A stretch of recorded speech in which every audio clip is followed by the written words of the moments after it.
तो जय जगन्नाथ दर्शक बंधु स्वागत करुच्ची मो चैनल को। तो आज आम जाना रत्न भंडार विषय। रत्न भंडार हूँ जगन्नाथ मंदिर एक अभिन्न अंग। एवं आपण मैंने समस्त जानी रत्न भंडार को नहीं अनेक चर्चा और आलोचना हो। तो आसतु जाना से दुर्लभ अलौकिक और रहस्यमय रत्न भंडार विषय। जगन्नाथ मंदिर हेबा पर रत्न भंडार रही आसी अनेक राजा कीर्ति और प्रसिद्धि से गच्छित।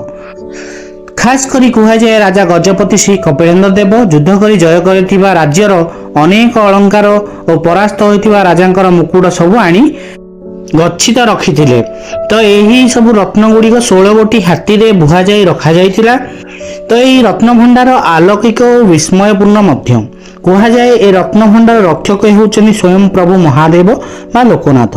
प्रभु एठारे सर्प रूप में बास करी ए भंडार रक्षा करती।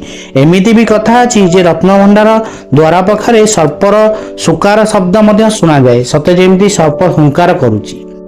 तो लोक कथा अनुजाई रत्न भंडार भितर अनेक गुड़ाई सिंधुक अच्छी जो थे कि सुना हीरा नीला मोती माणिक भली अनेक दुर्लभ पदार्थ अच्छी। तो से ही पूर्वतन सरकारी प्रशासक रवीन्द्र नारायण मिश्र अभिज्ञता अनुजाई रत्न भंडार रे राम लक्ष्मण और सीतांकर चित्ता हेउछि अत्यंत सुंदर और अनन्य वस्तु जहाँकि से गच्छित अच्छी।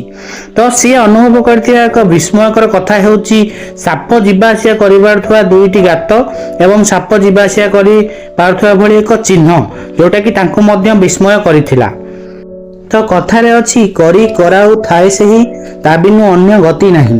तो देखा जाऊ रत्न भंडार खोला जिबा पर कौन सब खबर आसुची और सब जिनस सुरक्षित अच्छी कि नहीं।